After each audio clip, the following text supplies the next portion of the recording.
हम जब भी कोई कॉम्पिटिटिव एग्जाम देने जाते हैं तो सबसे पहला क्वेश्चन जो होता है वो होता है बेसिक इंग्लिश का। बेसिक इंग्लिश वो इंग्लिश है जो हमारे घर में नन्हे मुन्ने चुन्नू मुन्नू पढ़ा करते हैं। हमने भी पढ़ाई की, पर कैसे? हम सोचते रहे कि कैरियर तो मैथ्स और साइंस से बनेगा, इंग्लिश का क्या है, 12th की खत्म, पढ़ाई भी पूरी हो गई, तो इंग्लिश आई कहां से? ये आई, इसकी जरूरत पड़ी उस वक्त जब हम नौकरी के लिए निकले, जब हम एंट्रेंस एग्जाम्स देने बैठने लगे।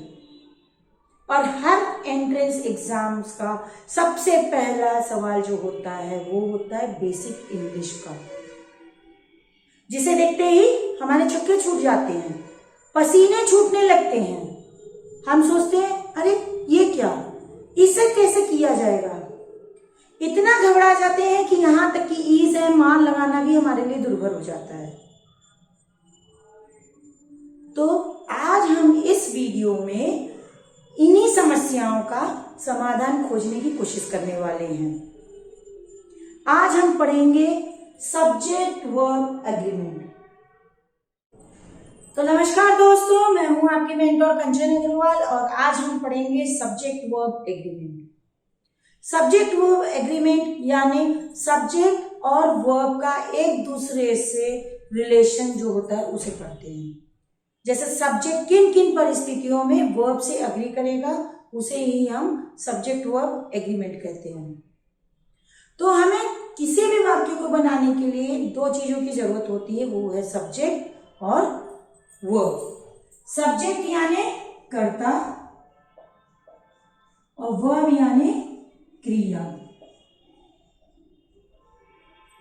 सब्जेक्ट और वर्ब तीन परिस्थितियों में एक दूसरे से तालमेल बना के रखते हैं, वो है आपका नंबर, पर्सन और टेंस। नंबर यानी वचन, पर्सन यानी व्यक्तिवाचक सर्वनाम,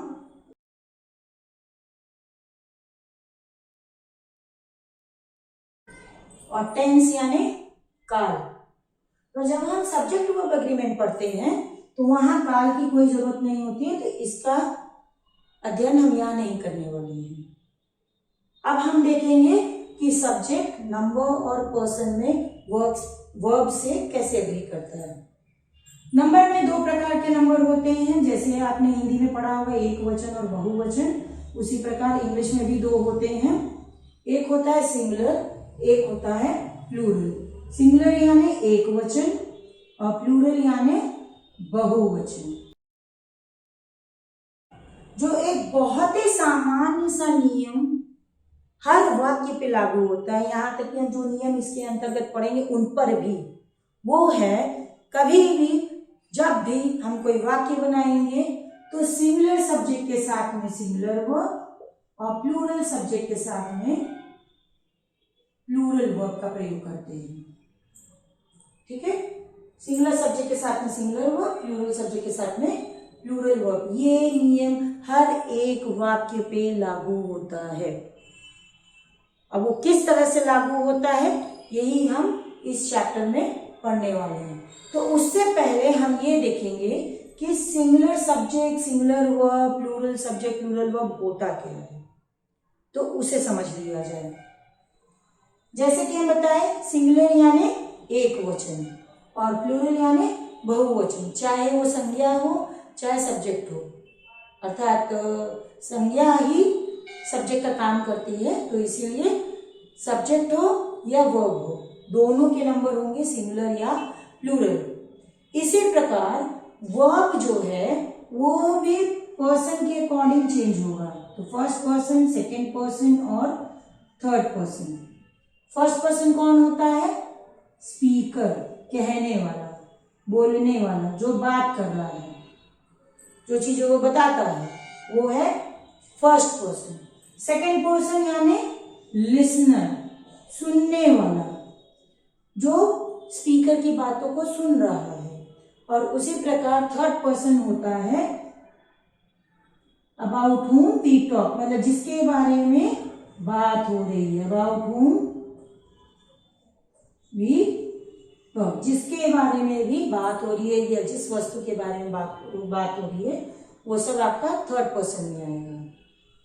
तो इन दोनों का सामने कैसे होता है, सबसे पहले तो ये जान लें कि सिंगुलर प्लूरल बनता कैसे, ये तो सबको पता है। हम जब एस और ई एस को जोड़ देते हैं किसी शब्द के साथ तो वो बन जाता है प्लूरल। जिस भी शब्द के साथ में एस और ई एस लगा देते हैं वो हो जाता है प्लूरल। ये हम बचपन से पढ़ते आए हैं और शायद हम सभी को याद भी होगा, पर हमने कभी गौर नहीं किया कि ये किन शब्दों के साथ जुड़ता है, ये सफिक्स किन शब्दों के साथ जुड़ता है, तब वो जाके प्लूरल बनता है, और वो है नाउन। जब हम नाउन के साथ एस और एस लगाते हैं तब वो बनता है प्लूरल नाउन। आपने पढ़ा होगा मैंगो, मैंगो में हम एस लगा दें तो बन जाता है मैंगोज। पेन बन जाता है पेन्स। इसी प्रकार टेबल टेबल्स, चेयर चेयर्स, जिसमें भी हम एस और एस लगा दें वो बन जाता है प्लूरल। लेकिन आप देखिए सारे शब्द, चाहे वो मैंगो हो, पेन हो, टेबल हो, चेयर हो, जो भी हमने शब्द का प्रयोग किया वो सब नाउन्स थे, संज्ञा थे, नाम थे, किसी वस्तु के नाम थे, तो वो सारे होते हैं नाउन्स। अब वर्ब कैसे सिंगुलर प्लूरल होता है उसे भी देख लिया जाए। यही एस और ई एस जब हम वर्ब में जोड़ते हैं, एस और ई एस जब वर्ब में जोड़ा जाता है तो बनता है सिंगुलर वर्ब, एकदम उसका उल्टा विपरीत। आप देख रहे हैं हमने एस और ई एस लगाया था तो प्लूरल नाउन बना था, लेकिन वर्ब में ये स्थिति एकदम उल्टी होती है। वर्ब में एस और ई एस जब जुड़ जाता है तो वो बन जाता है सिंगुलर वर्ब। जैसे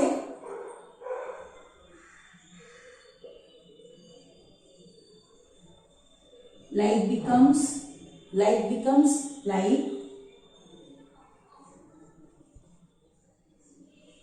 कम बिकम्स कम्स। तो यहां पर आप देखिए ये दोनों वर्ब हैं जिसमें एस और ई एस नहीं है, तो ये दोनों जो हैं आपके प्लूरल वर्ब हैं। जहां पर एस और ई एस नहीं है वो प्लूरल वर्ब है, और जहां पर एस और ई एस है ये आपका सिंगुलर वर्ब है, ये आपका सिंगुलर वर्ब है। उसी प्रकार ऊपर भी आप देखिए जो नाउन्स लिखे हुए हैं बिना एस और ई एस के, ये हैं आपके सिंगुलर नाउन्स, और एस और ई एस लगाने के बाद बन गया प्लूरल नाउन्स। आशा करते हैं इतनी बातें आपको समझ में आ गई होगी, क्योंकि इनका ये जो एस और ई एस लगा है ये बहुत महत्वपूर्ण है, इसी पे हमें ध्यान देना है। और चूंकि ये एक दूसरे के विपरीत हैं, ठीक इसके उल्टे हैं, तो थोड़ा सा और समझना जरूरी है, और इसके लिए प्रैक्टिस की बहुत जरूरत है। प्रैक्टिस से ये चीजें आसान हो जाती हैं।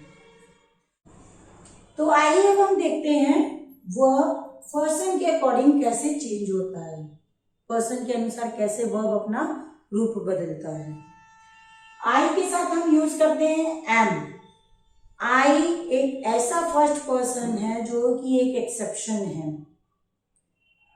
आई हमेशा फर्स्ट पर्सन में अगर प्रेजेंट टेंस में है तो एम का प्रयोग करेगा, ना कि इज का। तो आई एम, पास्ट टेंस में हम वॉज ही लगाएंगे। जैसा कि अभी हमने आपको बताया यहाँ पे टेंस का कोई असर नहीं होता है। अब टेंस कोई भी हो, आपको खाली इतना ध्यान रखना है कि सब्जेक्ट और वर्ब का नंबर एक हो। तो आई के साथ में सिंगुलर रूप में एम का प्रयोग करेंगे, प्रेजेंट टेंस में, सिंपल प्रेजेंट टेंस में, और पास्ट टेंस में वॉज का प्रयोग करेंगे। इसी प्रकार he she it, he she it आपका सिंगुलर सब्जेक्ट है, ये तीनों सिंगुलर सब्जेक्ट हैं, आई भी आपका सिंगुलर सब्जेक्ट है। तो ही, शी, इट, चूंकि ये सिंगुलर सब्जेक्ट है, ही मैस्कुलिन जेंडर के लिए है, singular form masculine gender, she singular feminine gender, it neutral gender. तो इन तीनों के लिए हम एक ही वर्ब का प्रयोग करेंगे, वो है इज। ही, शी, इट तीनों सिंगुलर सब्जेक्ट है, तो उनके साथ हम यूज करेंगे इज। प्रेजेंट टेंस में इज यूज होगा, पास्ट टेंस में वॉज यूज होगा, क्योंकि ये दोनों ही सिंगुलर वर्ब हैं। अब आते हैं वी, यू, दे, ये हैं हमारे प्लूरल सब्जेक्ट, तो हमारे साथ में है प्लूरल वर्ब। प्रेजेंट टेंस में आर, पास्ट टेंस में वर्ब। तो आपने देखा अलग अलग पर्सन के लिए अलग अलग वर्ब हैं, अलग अलग टेंस के लिए भी अलग अलग वर्ब्स होते हैं, पर चाहे जो काल हो, जो टेंस हो, जो पर्सन हो, हमें एक चीज का ध्यान रखना है कि subject agrees with the verb. इसे हम ऐसे ज्यादा अच्छी तरह से कह सकते हैं कि verb always agrees with the subject in number, person and tense. अब यहां पे अगर हमें इज एम आर भरना है तो टेंस की चिंता नहीं करनी है, हम इज लिखेंगे तब भी सही है, वॉज लिखेंगे तब भी सही है। जब तक टेंस वहां पर मेंशन नहीं किया जाएगा, जब तक काल का जिक्र नहीं होगा, तब तक हमें इज और वॉज दोनों में से कोई भी एक ऑप्शन हम लेके चल सकते हैं। उसी तरह यहां पर भी आर या वर्ब, इन दोनों में से किसी का भी ऑप्शन लिया जा सकता है, जब तक टेंस मेंशन न हो। अगर आपको सिर्फ वर्ब लगाना है तो आप इनमें से किसी एक का भी प्रयोग कर सकते हैं। तो आशा करते हैं एक बेसिक इंट्रोडक्शन जो सब्जेक्ट वर्ब एग्रीमेंट के लिए चाहिए वो आपको समझ में आ गया होगा। अब अगले वीडियो में हम उन सब्जेक्ट और वर्ब की बात करेंगे जो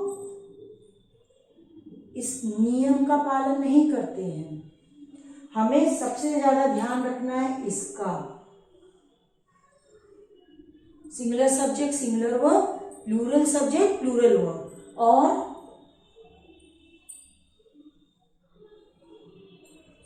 इस बात का कि कब एस और ईएस प्लूरल होता है और कब एस और ईएस सिंगुलर होता है। तो इन दोनों बातों का हमें हर समय ध्यान रखना है। अभी जैसे कि हमने बताया कि अगले वीडियो में जब हम पढ़ेंगे आप देखेंगे इन नियमों का खुलेआम धड़ल्ले से उल्लंघन होता है, पर क्यों होता है, उसके पीछे का कारण क्या है, ये सब हम पढ़ेंगे अगले वीडियो में।